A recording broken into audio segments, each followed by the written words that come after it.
you all. Love you all. Love you all so much.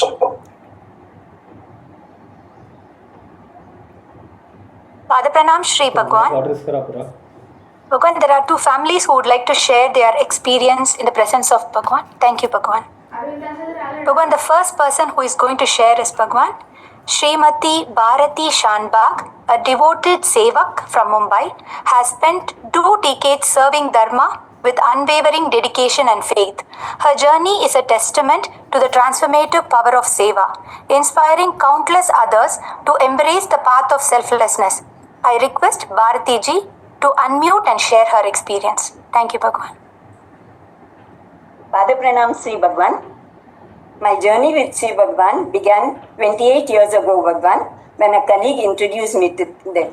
The first time I saw Sri Bhagwan Sri Murti, it felt as if I was meeting my father after many lifetimes.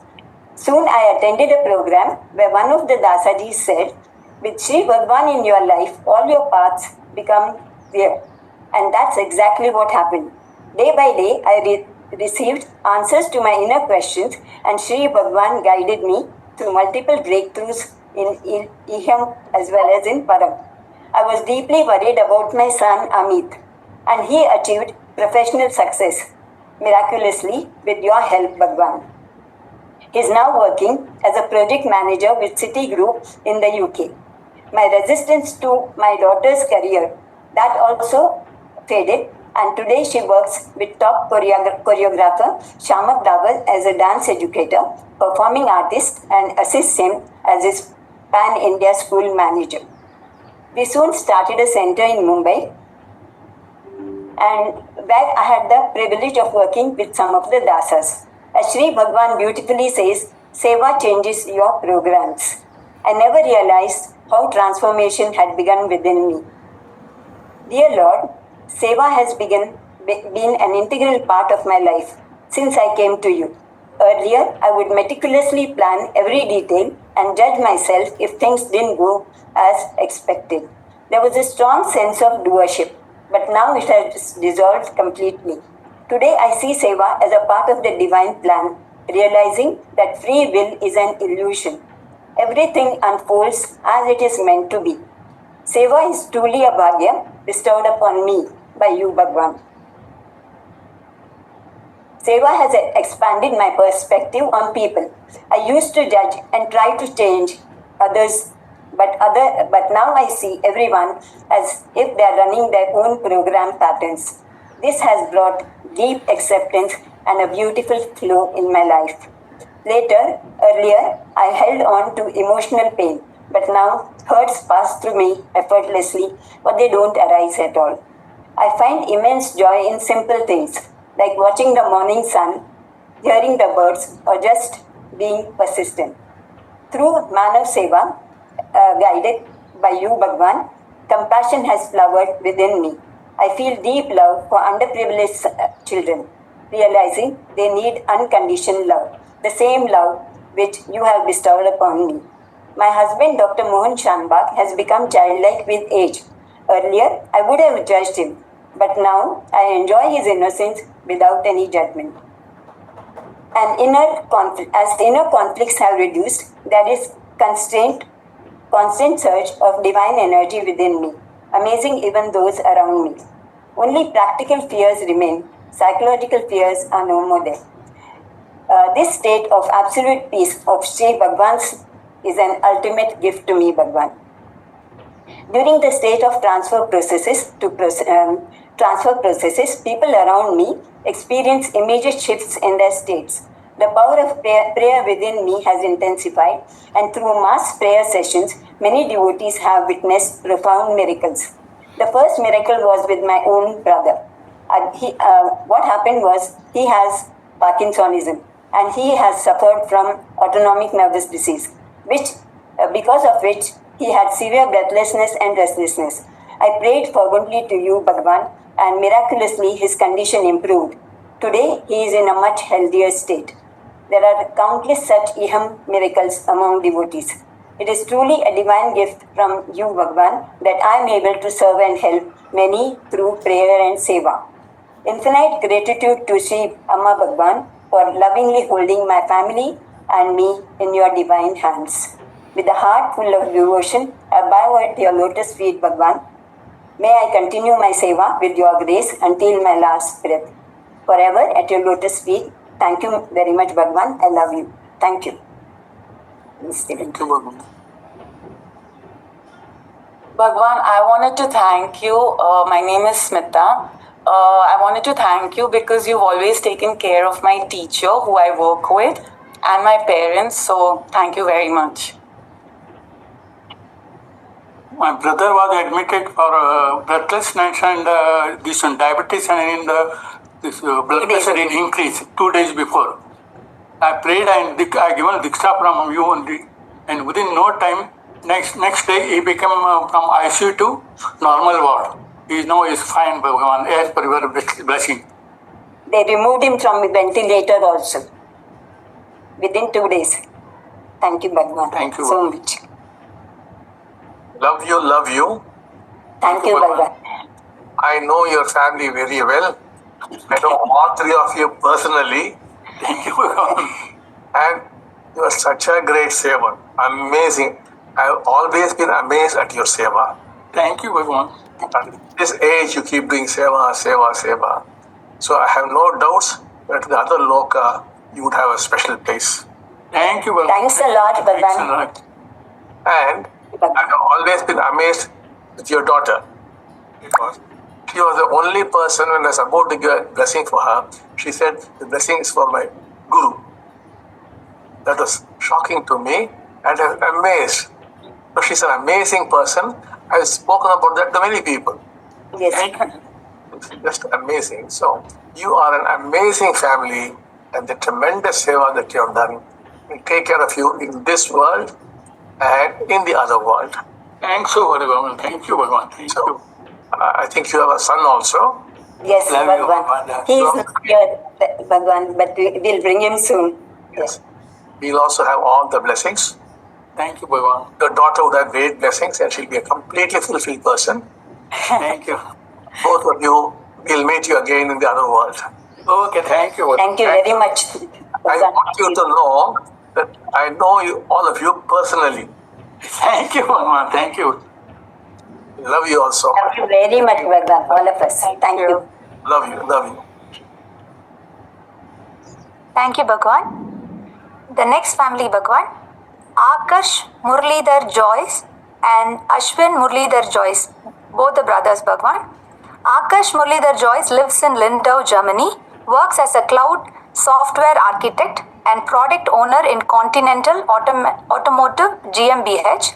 Ashwin Murlidhar Joyce lives in Leipzig, Germany, works in Infe GmbH as an artificial intelligence specialist, tied up with the University of Leipzig. Thank you, Bhagwan. Namaste, dear Sri Bhagwan. We feel very blessed and privileged to share our experiences in front of you, my Lord. My name is Akash Murlidhar Joyce, son of Murlidhar Ji and Jyoti Ji.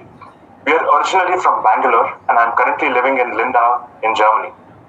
This is my wife Apurva Nagendra. We both work for Continental Automotive. I work as a product owner and software architect, and she is working as senior test and validation engineer. I have a daughter. Her name is Arya Akash Joyce. She is almost 3 years old and the young devotee from our family.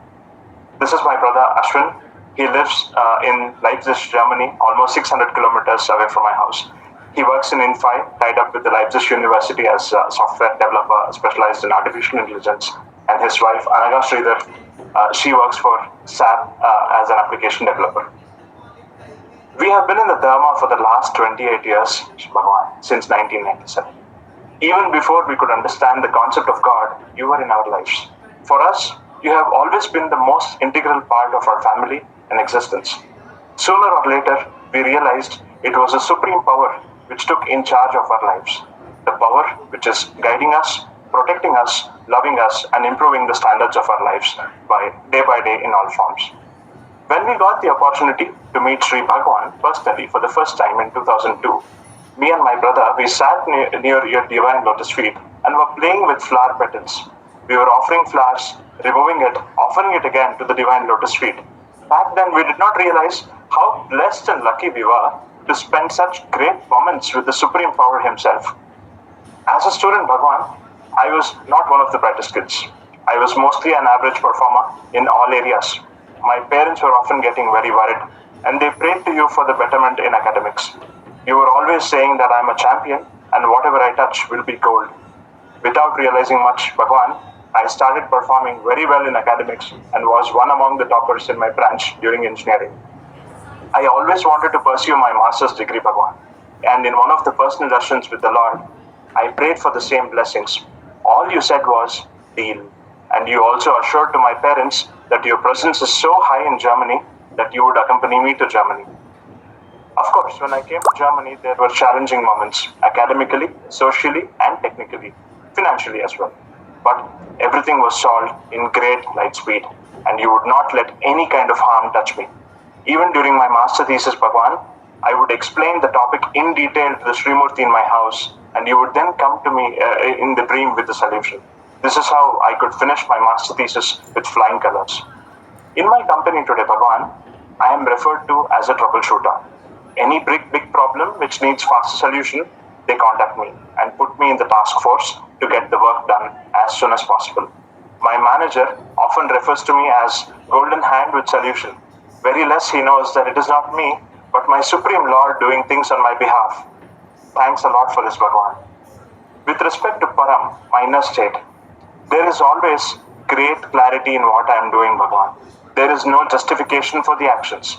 There is no confusion. There is no conflict.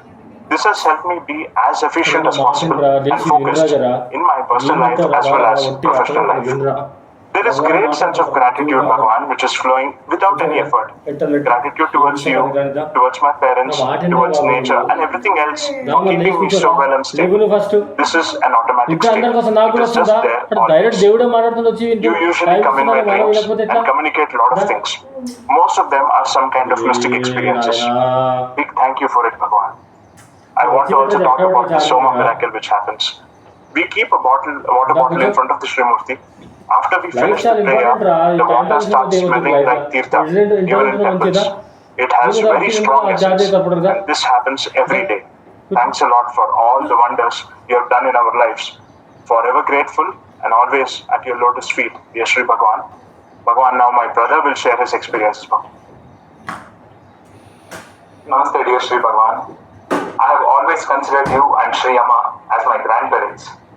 In the very first personal darshan, I was almost as old as my niece, roughly 3 years, and I had prayed for Vidya and Buddhi. Ever since then, you have made sure to take decisions on my behalf. You made sure that every person that entered our lives contributed in a positive way in shaping us to who we are today. In the same darshan, when my brother prayed for his master's degree, you immediately turned towards me and asked if I had any such plans. I was in total shock and surprise, and I responded, I would ask the next time when I meet you. The next time I met you again personally, even before I could ask, the Lord said, I will export you to Germany. This too came as a shock and surprise and made huge impact in my life. When I started applying for universities, I easily got the admission letter, and the biggest miracle was getting the visa itself. All the appointments were booked and was not even available for 6 months. I prayed to you in one of the Homas darshan. As you told me that I can book my tickets in September, you also told my words will never fail. And right after that, I got an appointment and everything went very well. Ever since I came to Germany, there has been strong presence of the Lord in my house. The Srimurti appears to me in 3D always, and I can feel your hand gestures when I pray to you. Sometimes my prayers get answered even before I pray to you. It is as though you are living with us all the time. Just 10 days back, Bhagwan, me and my brother were speaking about when we would get an opportunity to share our experiences in front of the Lord in Mukti Moksha class. Just 3 days later, Deeptaji contacted us and informed that we have this opportunity to speak in front of you. And here we are, sharing our experiences in front of you. This itself is very, very evident, Bhagwan, that you are listening to us, our conversations and our prayers in our homes. Thanks a lot for this blessing, my dear Lord. For me, there is a great belief about you, Sri Bhagwan. I believe you more than I believe in myself, and I mean it. And this kind of belief has only improved the bond I have with my Lord, which is basically becoming stronger and stronger day by day. Every time I am stuck in any kind of problem, I share in front of the Srimurti, and grace flows in immediately. You have brought in sense of seva and service to the mankind. Anytime we see someone in distress, we as a family try to support them in solving their problems, be it health or education. We want to continue doing the same in large scale, dear Lord. Please bless us for that.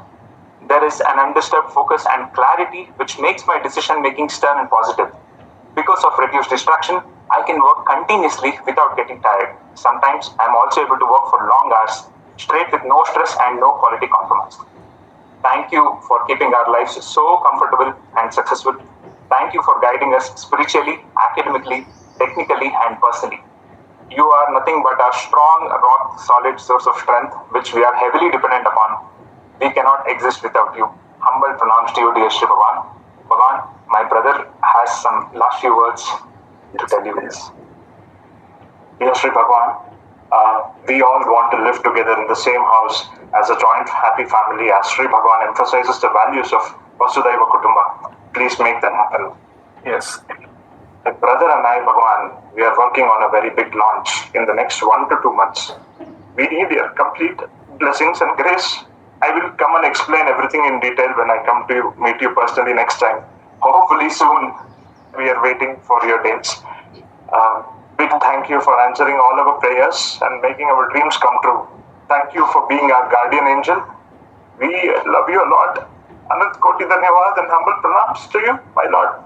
Love you so much. Love you so much, Bhagwan. I have known both of you since you were small boys. And I have always loved you. I have always loved your parents. I love your father, your mother, both of them. And I've seen you grow up. Yeah, I've seen how steadily you grew up. You're so small and then you grew up. So I'm fully aware of it all. And I love this family very, very much. So there will be special blessings for you. So you'll have all your desires fulfilled.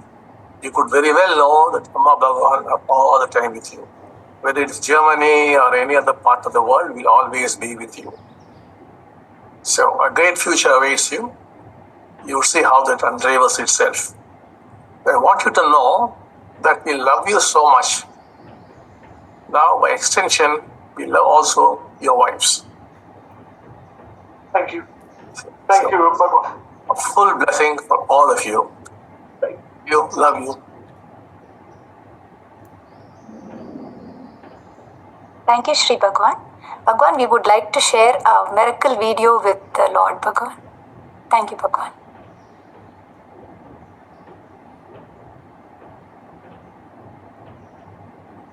My name is Radhakrishna Raju, retired as a Railway Chief Ticket Inspector in South Central Railway. I would like to share the golden miracle of the Sri Amma Bhagavan. Happened to me during train accident at Anakapalli Railway Station in the year 1998 December month.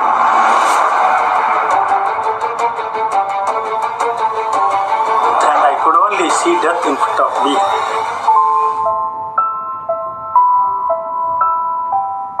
On the day of my duty, my younger son held my hand and said, "Father, don't go." At that time, my wife Sunitha gave me Sri Amma Bhagavan Shri Murti and told me to keep it in my pocket and pray sincerely. So I prayed and I left for my duty. I was working in the last bogie, and the train stopped at Anakapalli station for 2 minutes and started again. I tried to climb in, but the vendors blocked my way and prevented me from entering the coach. In those days, we had to wear a uniform. We had to wear a coat and a tie. As that vendor got down, he pushed my hand down and I was thrown down between the coach and the platform, with my legs near the wheels, but my hand held onto the handle. There was no way I would come out because my body was stuck between the narrow gap between the platform and the train.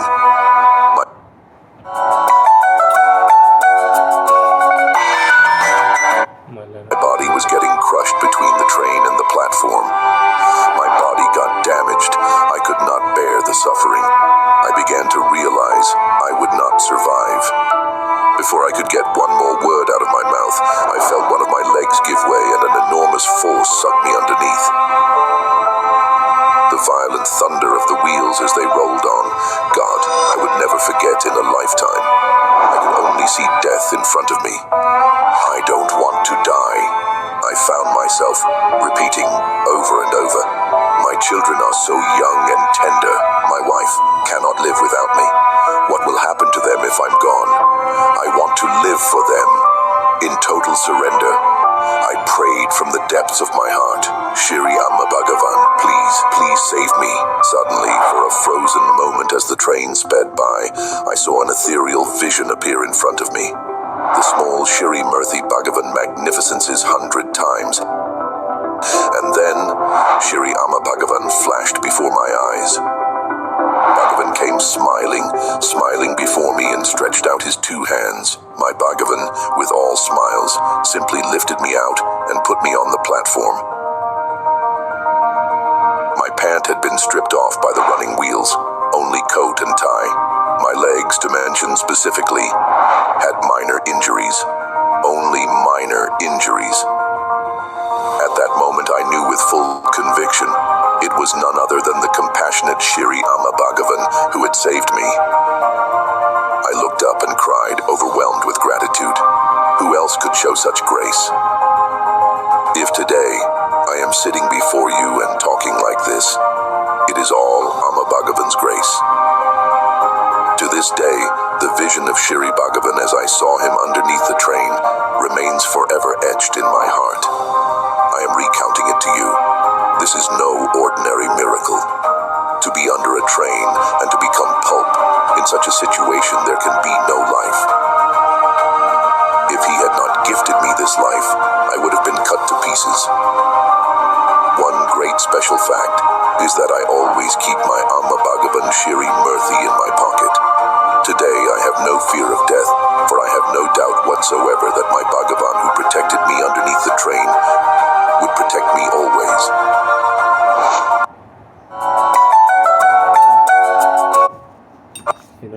వీళ్ళు phone చేస్తూ ఉంటారు ఇప్పుడు. Today, if I am very happy with my family, it's only because of the divine grace of Shri Amma Bhagavan. Thank you Shri Amma Bhagavan. అమ్మా భగవాన్ కోటి కృతజ్ఞతలు, అనంత కోటి కృతజ్ఞతలు అమ్మా భగవాన్. Retired as a railway chief ticket inspector. Thank you, Shri Bhagwan. Bhagwan, may we begin with the questions, Bhagwan? Yes. Thank you, Bhagwan. Pada Pranams, dear Shri Bhagwan. Who and what is God? Thank you, Bhagwan.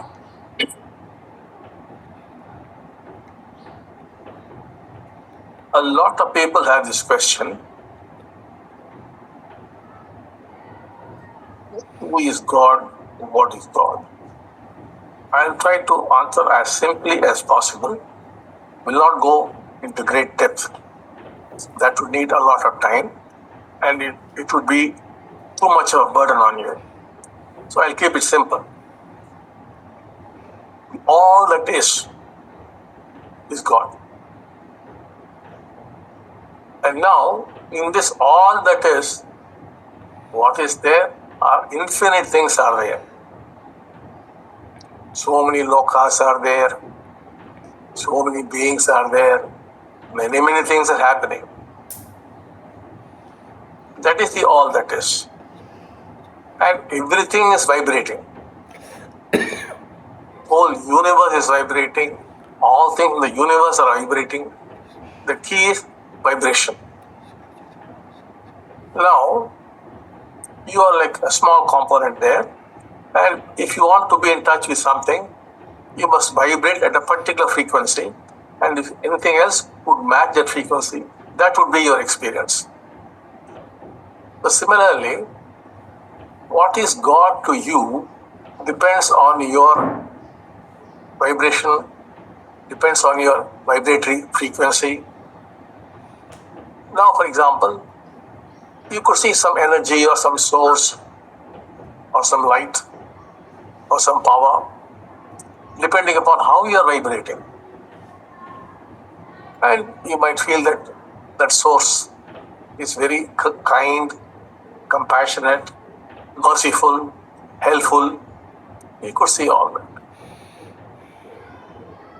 How that source would appear would be different according to your vibration. The 10 people, they could see the same thing but in different forms because the way they are vibrating is different. Some might see the compassionate side, some might see the merciful side. All the nice things, the good things. So you can say God is good. There are also those who see God as very judgmental, very punishing, very cruel, and needlessly testing. That also people see. And that also they consider as God. That is the source they are exposed to. Their vibratory frequency links up with that. And they in fact do say they are great teachers. And they in fact say God is cruel. God is a torturer. God is a tyrant. He all the time tortures people. He tortures people. In nature also he is a torturer. Wherever you turn is a torturer. In nature they say one species eats another species. And that's eaten by another species. And if you look at the cruelty in nature, it's unbearable, unimaginable. They say, therefore, God is cruel. He's a tyrant. That's how they look at God. There are people like that. So they say God is bad. Some even say Satan is God. Now, there are those who find that God is totally indifferent. They are suffering, they are in pain, they are doing this, they are doing that. All kinds of worship and rituals and all kinds of penance, everything they are doing and doing and doing. And still nothing is happening, but only suffering continues. So they say that God is indifferent. So there are people who say God is good. There are those who say God is bad. There are those who say God is ugly. There are those who say God is indifferent. And there are those who say God is peace, God is bliss, God has no qualities, nirguna. So various definitions are there in history and in different countries, different cultures. God is seen in many, many ways. So the question is, what should we take? That depends on you, on your frequency, how you have evolved, what you have gone through. Your frequency will be changing. Two people will not have the same frequency. But depending on that frequency will be your experience, and that is your truth. So you should follow your truth. So that is where you are. Everything is fine. Whether it is suffering, it's fine, suffering. There are people who say suffering is fine, they say we want suffering also. All kinds of people are there in the world. The only thing is you might not have met them. So, the problem is, once you dump your God on somebody else, this is the only God. It's the only God you must follow. Then all things go wrong. That is your God. That's why we said in the very beginning, create your own God. Whatever is your experience, that is your God. You should not call everyone and say, come on, come, this is the only God. You tell him, this is my God. If he takes it, you could take it or leave it. You should not dump it on him because it is different for everyone. So, God is the all that is. And what is God depends on you. So, it's up to you to create your own God. Whatever you want, you could create.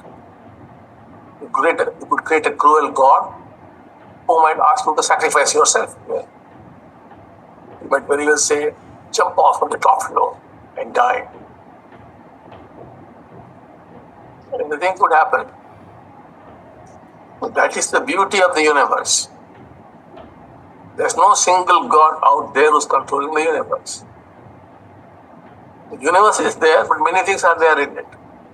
It depends upon what you tune into.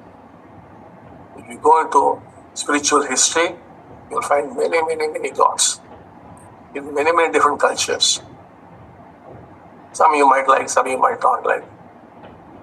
So we'll not go deeper into that, because if I go deeper into it, you will be disturbed. Only when you have grown more would I talk more. Until then, you cannot talk more, because you will be disturbed. Even this free will, for quite some time we are waiting whether we should talk about it or not. But it is very crucial for enlightenment. So having no other go, we began to speak about it. Some people take it nicely, they become enlightened also. There are still people who are disturbed by that. So we cannot go more deeply into God, because you will be disturbed. Your family people, the thick of the world. So we have to maintain your balance. So we will not go beyond this. Yes. Thank you, Shri Bhagwan. Next question, Bhagwan. Pada Pranams, dear Shri Bhagwan. What is consciousness? Thank you, Bhagwan. Consciousness too is all that is. God is all that is. Consciousness too is all that is. In that sense, you could say God equal to consciousness. Now, if you observe consciousness, basically there are three things. The observer, that is you, and the act of observation, and the observed. And we very often use the word seer, seeing, seen. Seer is consciousness. Seeing is consciousness. The seen is consciousness. The observer is consciousness. You are seeing. That is consciousness. You observe. And the observed, the dream, that is consciousness. All three is nothing but consciousness. When you see them as three separate things, unconnected and different, then you are in the trap of Maya. You get stuck in imagination, in Maya. But then, if you're not stuck in Maya, then you will find that the observer, the act of observation, and the observed are all one and the same. It's all one. That is what is consciousness. There's nothing separate. Some people think it's produced by the brain. Some people say it is outside the brain. But the truth is, both are involved in something. Essentially, everything is consciousness, like space. It's everywhere. Suppose there's a pot. There's space in the pot. If you keep moving the pot, then you would imagine that the space is also moving. The space moves? No. Similarly, consciousness does not move, it is there. Suppose you have some things in the pot and you break the pot, then those things are just thrown into space. Similarly, you are like a pot. When you are broken, that's when you die. Those things are there in space, which you could also look into and write down everything. And the pot is basically your brain, which contains those contents. But they are also in space. So the brain's function is some kind of a filter. There's so much outside, it's filtering certain things. It does not produce these things. It filters these things. It's flowing into the brain all the time. Like space is there inside the brain also. Space is everywhere. It's also consciousness. It's everywhere. It's also in the brain, it's outside the brain also. But the particular contents which you think is consciousness, it is something which the brain is manipulating by allowing them and not allowing others. If it allows everything, then you won't be able to function. Then you'll be able to see all your past lives, all the lokas, everything. What would you do? Because everything is only an illusion, everything is Maya. Now you saw the gentleman who was saved in the train, underneath the train. How is it possible? Because everything is Maya. It's an illusion. So Bhagavan is clearly saying it's an illusion. You could do anything with illusion. So an illusion is under the train. So in the illusion, he's picked out of the train and put to the platform. Finished. That's how all miracles are done. తండ్రి మా అమ్మ All miracles are done because it's all an illusion. మా పితృదేవతలందరికీ ఇప్పుడే ఈ But for క్షణం you, it would look very physical మోక్షాన్ని and మరి very ఉన్నత real. లోకాలను But from ప్రసాదించినందుకు Bhagwan's కోటి point of view, కోటి it is కృతజ్ఞతలు all భగవాన్. an illusion. మా అమ్మగారు కోవిడ్తో చనిపోయారు భగవాన్. So దేవుడు consciousness ఆమెకు is everything. ఉన్నతమైన లోకాలను మోక్షాన్ని ప్రసాదించండి భగవాన్. We won't go much deeper into it. Again, as I told you, గారికి మా certain answers గారికి we would not go very మోక్షాన్ని deep because ప్రసాదించడానికి we're not yet కోటి ready కృతజ్ఞతలు to Bhagavan. take on those answers. Please, Because Tandri, those thank you, answers are Bhagavan. given. All your foundations will break. ఐశ్వర్యాలు నాకు All your ప్రసాదించండి. concepts will break. అనంతమైన ఐశ్వర్యాలు All నాకు your beliefs will ప్రసాదించినందుకు break. కోటి కోటి All your కృతజ్ఞతలు gods will Bhagavan. break. Everything will break. Thank you Bhagavan. We don't thank want you that to Amma happen. Bhagavan. Your family of people with wives and children, jobs, professions. You have to survive. Obviously, there must be some boundaries. I can't be throwing it. I will throw away the boundaries if you are a monk, if you are a sannyasi. Or let's say you're doing something, possessing Satyaloka, maybe, or something. But otherwise, I must be very careful about the boundaries. Sometimes I even regret for having spoken about no free will. That has caused some disturbance for people, but they are not coming out now. But those who actually took it, they are becoming enlightened. Similarly, if I go too much into God, you'll be terrified. If I go too much into consciousness, you will be baffled. You won't be able to handle it. We should not say anything which you would not be able to handle. Therefore, I limit it there and allow you to be living in your illusions. Allow you to live in all your falsehoods. So they are safe. You are at that level. So you will not go with. But you should not think this is the ultimate truth. That I want to caution. Tomorrow when the time comes or we change, I will give you more. But right now, we won't cross those limits. Thank you, Shri Bhagwan. Next question, Bhagwan.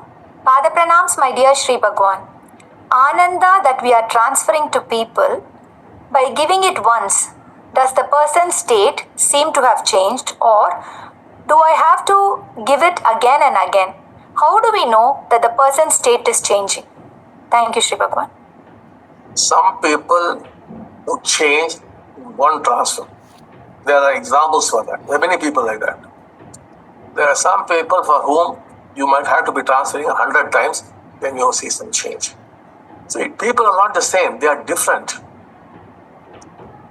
There are so many chakras there, which are working differently. There are so many programs running inside them. The whole universe is acting on them. The way it acts on you would be different from some other person. All the planets are acting on you, but there are some people, the dasas are different, the bhuktis are different, to others it is different. So it depends on the person. And how do we know that the transfer has been effective? First thing, that person would not get hurt. That is, not by using their teachings, saying everything is automatic and this and that, there's no free will. Not that. If you use that, nothing wrong. But here, without using any teaching, nothing, simply you would not get hurt. To get hurt is a faculty, it's an ability. That will be gone. You simply would not, somebody comes and says, you're a rogue, you're a crook, you're a fool. That's all. There's no response. You go away. That faculty is gone. That's an idiotic faculty which you have, which is torturing you. And the other thing is, you would stop judging people. So all the time you are judging your mother-in-law, judging your father-in-law, judging your husband, judging your wife, judging your children, judging your colleagues, your boss, everybody employed. Judging. That faculty also is gone. See a person, it's only a matter of fact dealing. And what is there is love and compassion would be there. But no judging. Not by using a teaching. Necessarily you could use, okay, it's all because all that is working on him. He's not responsible, he's not his people. All that you could use. But without all that, you just would not judge people. You look at a beautiful flower, go on looking. At that point of time, unless somebody comes and says, oh, what's the flower? How does it look? Otherwise you'll fully enjoy. Suppose a young man meets a beautiful young girl, You will only be looking at her.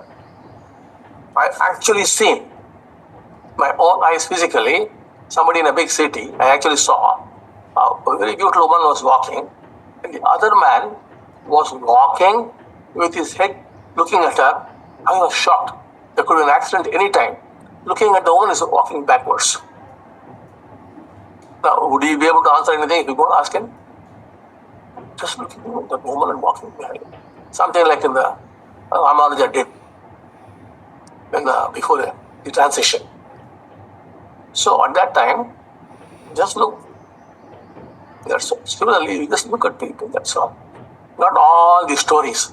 Judgment is nothing but stories upon stories. You see all the psychology, the philosophy, all that theory, all that rubbish. From this point of view, it is rubbish. You bring in all that and look through those stories. No, that's not how you should live. Such a person is existing. When the stories stop, just look at a person. He could be a leper, he could be a crook, or he could be very handsome. Nothing matters. Just look. Please Look at an ant. Judge చేయడం Look at an elephant. So nice. Please తండ్రి Look at a tiger. So nice. అందరినీ judge చేయడం You have this condition, you go to a zoo and look into a tiger's eyes, suddenly you shoot them. Bhagavan please తండ్రి Gone. ఆ process నా power Tiger's eyes have that power. అందరినీ You judge stare into the eyes. చేయడం In the zoo only, not outside. నాకు ఇవ్వండి భగవాన్ please Even for that, తండ్రి it would respond. ఏదైనా work But people don't know all those things. They would say how beautiful the tiger's eyes are, how big it is, how all this kind of description. School work అయినా ఇంటి work అయినా That is storytelling. It's all gone. మొత్తం complete అయ్యే వరకు work So, శక్తిని నాకు ఇవ్వండి Bhagavan thank you What Bhagavan was the question? Bhagwan, the question was about how to know when we transfer a state. Yeah, the person, if this transformed, would stop judging people. That means you start living. Eating is food. Eating is food. You don't eat your food. Because the mind is going on to the cricket game or to some movie or to some politics, something is going on all the time. Or commenting on the food itself. It doesn't really eat the food. The same way applies to all things like bathing. Bathing can be a beautiful state. So, you won't be commenting on the soap or the water, just be enjoying. Walking, talking to somebody. Everything is a different level. So, the first thing is getting hurt would stop. Second would be judging would stop. Immediately following that. Just it won't be there. Not because of using some logic or something. No. Simply it would stop. And the third is living would start. That is doing what you're doing. Simply sitting and breathing, great. You just be doing that. That is how you would know if changes have happened or not. This could happen in one transfer or it could take 100 transfers. Yes. Thank you, Shri Bhagwan. The next question, Bhagwan. Dear Shri Bhagwan, Pada Pranams. If I am an illusion and have no free will, then how is it that the 10 programs are different for each person? Thank you, Bhagwan. At any level, at anything, you have no free will at all. You just imagine, in this loka there's no free will, the higher loka there's no free will, over there's free will. That's the thing. At any level of consciousness, you don't have free will. Free will just does not exist. But you have the illusion of a free will. So that is all. Please repeat the question. Dear Shri Bhagwan, if I am an illusion and have no free will, then how is it that the 10 programs are different for each person? Thank you, Shri Bhagwan. Who is putting the 10 programs in? The whole universe is putting it in. Like if you take the ocean, there are so many waves in the ocean. Who is controlling the waves? Is the wave controlling itself? It's controlled by the ocean. It's going up and down, controlled by the ocean. But if it imagines that it only is going up and down, would that make any sense? Not at all. Similarly, we are like waves. The ocean is all that is. Becoming up and down, small bubbles or waves. That we have nothing at all to do. We should simply go up, come down, go up, come down. That's all. That's our business. You imagine what a free will that you are going up and coming down. You can live with that illusion if you want. That will certainly produce suffering. Please move on. Thank you, Shri Bhagwan. Next question, Bhagwan.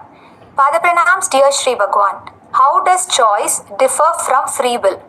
You say we do not have free will. We are programmed robots and free will is an illusion. And we make choices. For example, we can choose to forgive rather than to hate. Or we can choose to discipline a child verbally rather than physically. We can also choose to stand up against social injustice or choose to remain silent and passive. Thank you, Shri Bhagwan. You could do all that, but that is not free will. You imagine that to be free will, but it isn't free will. It appears to you as free will, which again is Maya. For example, now, I am talking to you, so let me decide I shall raise my right hand. I take a decision, I raise my right hand, I raise it. And now you would say, you decided, used your free will, and raised your right hand. But actually, it's already decided by the brain to raise the right hand. But it looks as though I decided and therefore told the body, come on, raise, and then it all is an appearance. But in reality, it's already decided. And this is not from any philosophy or from any psychology or spirituality, nothing like that. It is pakka science, pure science it is. Modern Western science. So when we talk about science, there's Hindu science, Egyptian science, there's varieties are there also. I'm just talking about modern Western science. There's enough evidence, enough experiments have been done to show the decision was done before itself. We'll not go into that. So, but for you it looks as though I decided, raised my hand, therefore raised my hand. No. That's a great illusion, free will illusion. It's a great, grand illusion. If you want to know more about all these things, in terms of science, you should talk to some great brain scientist. They would be able to explain to you. Move on, please. Thank you, Shri Bhagwan. Next question, Shri Bhagwan. Pada Pranams, dear Shri Bhagwan. Since we are all pre-designed bio-robos with flaws, does that mean that each robo's enlightenment is also predetermined? And it is just a matter of different timing, but ultimately, everyone will receive enlightenment. Thank you, Shri Bhagwan. Well, could also be determined by all that is that you will never become enlightened. That also is possible. If it is decided that you will be enlightened, you will become enlightened. If it decides this way you will become enlightened, let us say it decides that you go on eating chilies and become enlightened, you will be eating chilies and become enlightened. There's a person called Chilli Baba going on eating chilies. He's supposed to be enlightened, but the only food at the morning, afternoon, evening, only chilies, red chilies, he was eating. But that was his way to enlightenment.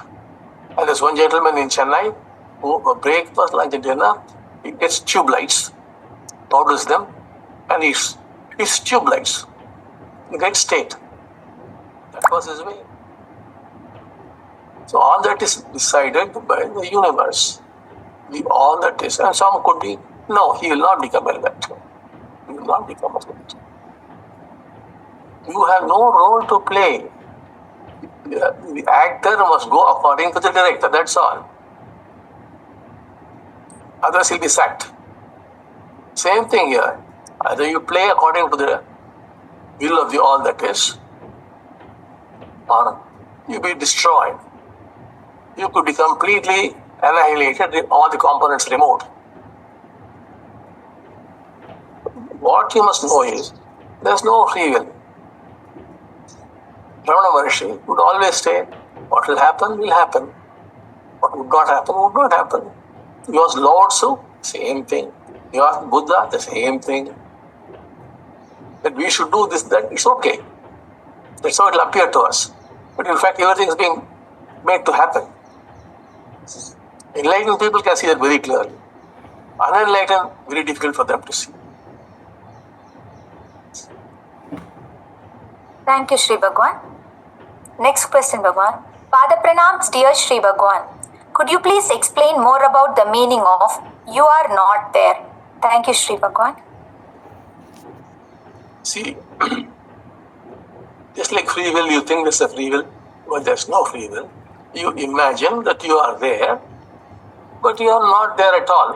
What's happening is, let's say a movie screen is there, and then you are projecting movies on the screen. You go on seeing those movies. The screen has no big role in that, except that it shows the pictures. Similarly, if you go deep inside, you're more like that screen. On the screen, there are a lot of projections. That is all. But the screen is not just a screen. Whatever movie you show, it will show. But without the screen, you cannot see. You are the screen. And what are you? Consciousness again. Consciousness is the movie. Consciousness is the projector. Consciousness is also the screen. So deep, you go deep, you're only the screen. The screen, what big role does it play? It does play a role. Thus it's silent. भगवान परंज्योति भगवती भगवान Get into it as nothing but silence. भगवान परंज्योति भगवान. So you're not there at all. As we work on you deeper and deeper, already some people are there who can clearly see that they are not there.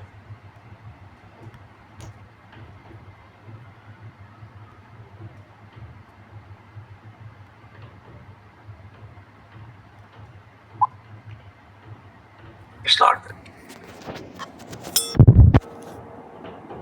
Thank you, Shri Bhagwan. Next question, Shri Bhagwan. Pada Pranams, dearest Shri Bhagwan. What are the special benefits we receive from this year's Sahasranama Homa? Thank you, Shri Bhagwan. Please. Working efficiency pension. Every Homa we do something special. Please, Bhagwan. That's the way we make you grow.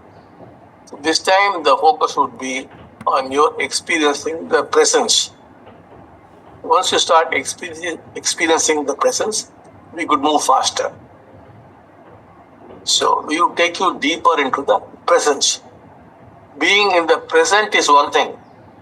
Being in the presence is something else. You would like to get there, but you feel that presence. The essence of the universe is that presence. We want you to feel that and go deeper into it. Thank you, Shri Bhagwan. Next question, Bhagwan. Pada Pranams, dear Shri Bhagwan. We are blessed to receive Shri Anma's Janmadina Diksha Darshan. How it affects us and how should we come for this darshan, Bhagwan? Thank you, Shri Bhagwan. You were to just look at Amma, just another human being, then nothing much will happen. What you must know is, Amma represents all the Ashtalakshmis. She represents that.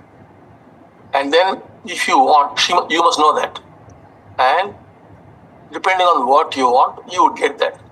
Thing is, if you understand that Amma is representing the Ashtalakshmis, and you want that very much, and you ask for that, and Amma gives the blessing, you're most likely to have it. It will be mostly Iham. Amma is more Iham based. Amma's energy is Iham based. That's why you'll find Amma wearing all the jewelry, all those things, so that will inspire you, motivate you, push you. A lot of people say, Amma, we want to wear all those jewels which you are wearing. Those jewels are given by people only, and which you are wearing. Of course, they had given a lot of jewels. Most of it has been taken away by the IT department. So some are there which Amma uses. And then basically to push people into a different kind of art, you should also wear like this. Many people, women have asked me also in my darshans that we want to wear the jewels which Amma is wearing.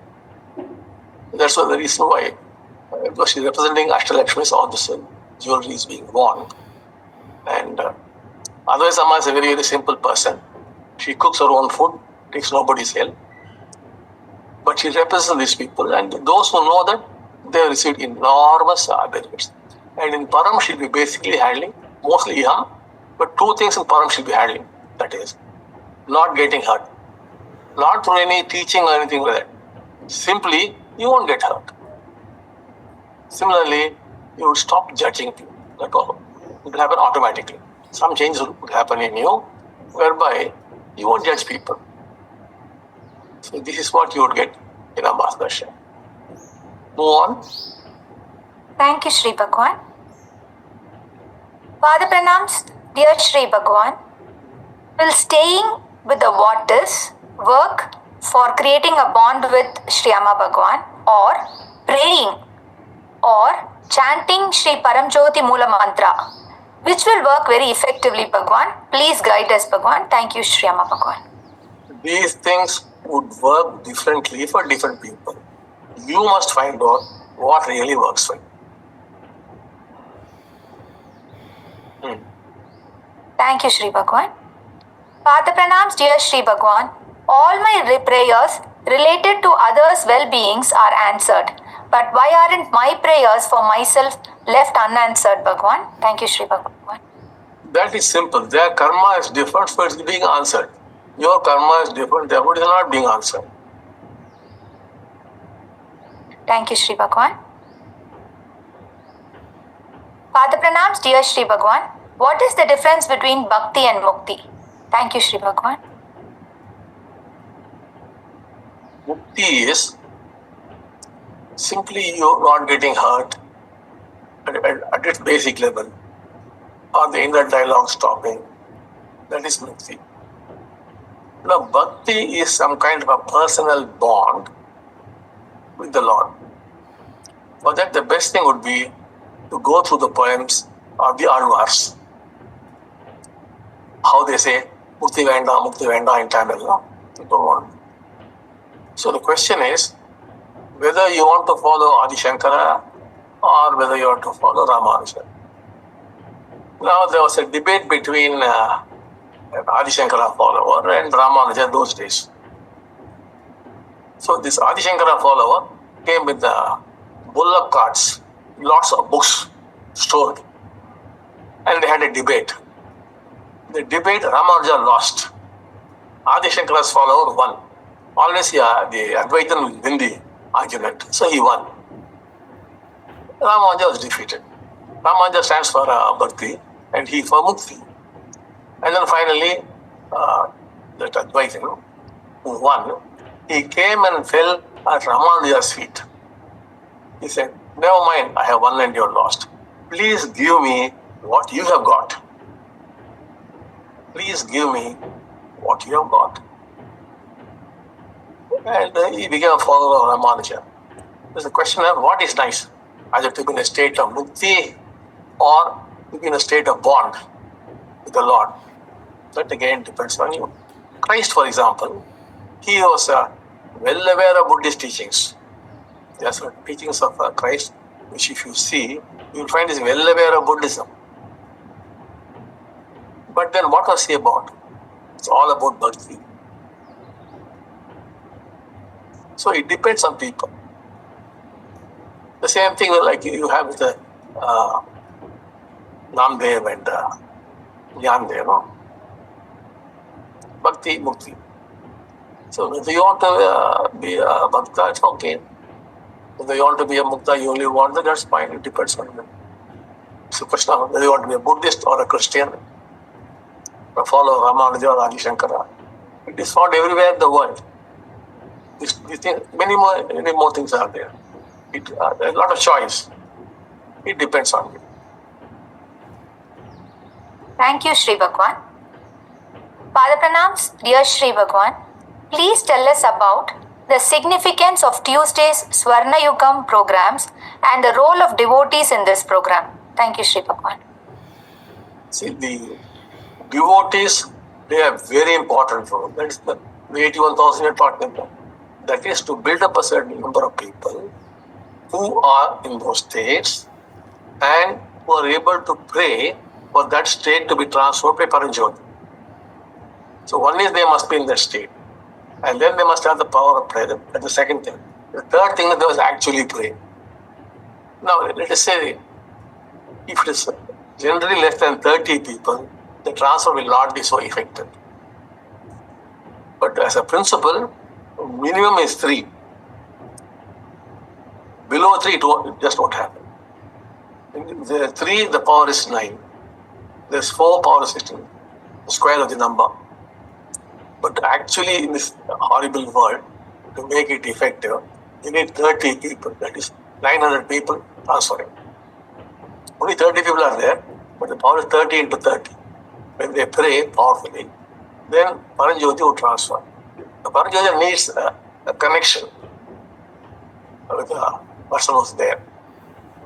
So that the connection is given by the 30 people and the energy flows for Paranjyoti. Paranjyoti, of course, is everywhere.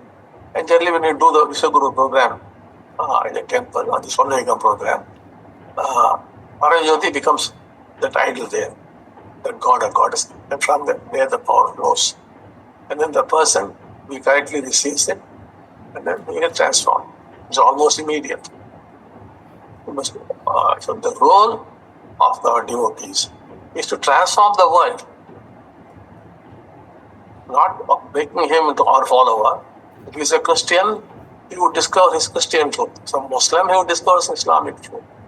The Buddhist, he would discover Buddhist truth. We do not touch people's beliefs or truths. We just make it into a reality. That's what we are doing. In some Muslim countries, we are quite active. So, it depends upon what they want. So, your role is, now many of our devotees are becoming enlightened now. So, that is there. And then many have also got the power of transfer, the prayer power to transfer the state. Prayer power it is. But specifically for this, not the ordinary prayer power. That is different. This is for transferring the state. And then they pray and it is happening. That is the role of our devotee. And if all goes well, we should be able to bring in Swarnayagam quite fast. It should not take much time, maybe 1 or 2 decades. 10 to 20 years, we should be able to do it for the whole of mankind. The problem is we are stuck with this 81,000. We are not getting enough numbers. We do get some people, but then they are not serious. For example, there are people who are registered for the M&M class, but not all turn up, only a few. Unless you turn up and listen, we can't really be working on you. You don't come. People are not so serious. So in case they are not serious, they are not able to do, then what would be happening before Swarnayagam would happen? You must know that 7,000 years ago, there was a global destruction, whole world. And for that we have scientific evidence, not archaeological, not historical, not like that, scientific evidence. 7,000 years ago, there was a great destruction and it was a nuclear war. How there's a nuclear war is a different story. It's a nuclear war, advanced nuclear war globally. Most of humanity perished. So, and those who survived are our ancestors. And from there we have come, now it's 8.3 billion. Now, they are simply destroyed. I'm not going into details of the evidence for that. Now, the same thing is going to repeat. People, many parts will just be bussified. Shh. They'll be having the lunch. Shh. Bussified. They'll be holding their wives' hands and saying like, shh. Both will be bussified. Do you have evidence? Yes. In those places where the nuclear things were dropped, husband and wife presumably holding hands and walking together, they died instantly. The bodies are there. Maybe the bones are there. The temperature is so much, bones are fused. Bone and bone of husband and wife completely fused. Not in some part of the world, in India also, It has happened. And that's most likely to repeat itself. Because man is basically mad. That's why you'll find on board Satyaloka saying, man is mad. He's a mad creature. He will not sleep till he destroys himself and everybody. So we are heading for that. Of course, some people say it's good that all of us go. Well, it's people's choice. So, but one good thing could be that death could be very, very fast.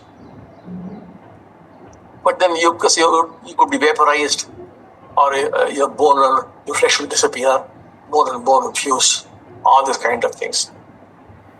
I can give you more details. You can go and check also, but it's not nice. You could actually go and check for yourself. So that is most likely to happen. At least some amount of people, if we have, we can influence the course of events. But where it does not respond, or even some people are responding, there are some people with some bad elements who crop up, whom we call the black caps, who will go and spoil some speaking some nonsense or rubbish, and they'll spoil it. So every time there's some kind of problem and destruction, then where do you reach the numbers? But this is the future. So our thing is, wherever possible, some people survived. The 7,000 year war, some people survived. Whose descendants we are. Similarly, we would like our devotees to survive. One of our desires is that only maybe a few thousands will survive. Globally, we would like some of our devotees to survive. And assume that also is not possible, then we would like our devotees not to go to hell, but to go to high lokas and be with us there, the higher lokas. Until that, our devotees must be able to get. Doesn't matter if they are bussified here, but at least they should be in the higher lokas. That's what we are trying to do. Without talking too much, that could be putting a lot of fear into people. Otherwise, we can show you all the pictures also here of those couples that I spoke about, whose bones are fused, and scientific evidence. How there's a nuclear war in various angles of science. Nothing, no imagination involved, pakka science. No denying. 7,000 years ago. Move on. Thank you, Shri Bhagwan. Pada Pranam, Shri Bhagwan. What is the difference in the experience between unawakened and awakened person from the perspective of the teaching? There is no free will. Thank you, dear Bhagwan. No, but the awakened one are more clear, correctly, the enlightened one. Let us put him on par with Ramana Maharshi. But there is no free will. He is very clear about it. There is no. For the unawakened, there is free will. Only if you are awakened, you will really see there is no free will. Intellectually you can see, but not actually see. That is possible only for the enlightened one. But there is no free will.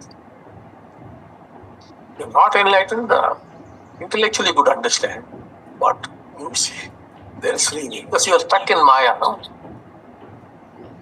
Your Maya and you are stuck in Maya. Your body also is involved in Maya. Yes. Thank you, Shri Bhagwan. Bhagwan, this is the last question, Bhagwan. Pada Pranams, dear Shri Bhagwan. Do we have only one past life, or are we a collection of different set of past lives? Are our personalities related to our past lives? Thank you, Shri Bhagwan. See, all those who lived on the planet, ever since it began, all that is your past lives. The only thing is, now, how many of those past lives are flowing through you? But otherwise, the whole lot is there. They're all your past lives, so you're only all of them. But in this life now, or in you now, how many of them is flowing through you is the question. See, we have been doing this past life thing for many, many years. So many times you have seen people, especially Western people, saying, I was the Roman soldier who put the spear into Christ's body. Same person. I was Pontius Pilate who gave the judgment to crucify Christ. The same person would say, I was Christ who was crucified. Not one or two people, many people from Sweden, from Norway, from Denmark, everywhere. They have come and stayed here, and worked on them. So we have regular records here, all these things. So the same person was all this. That is, if you look closely, you'll find there are people, very serious people and very honest people. And there are ways to check out if they are speaking of falsehoods or if it's real. Absolutely true. But all these vasanas are flowing. Granted, vasanas are flowing. He was Christ, he is also the one who gave the orders of crucifixion, also the one who put the spear through him. You are everything. But we like to say, these are my past lives. What you should say, these lives are flowing through you. Every life that was lived was you only. In fact, you are everything. If you have 8.3 billion people on the planet, you are the 8.3 billion. You think you are separate. That's an illusion again. How many illusions? You have a dog, a pet dog in the house, you are the pet dog. You are eating a goat, you are the one who killed the goat. And who was the goat? You. You killed yourself. You as the killer, the butcher, killed the goat, which is you.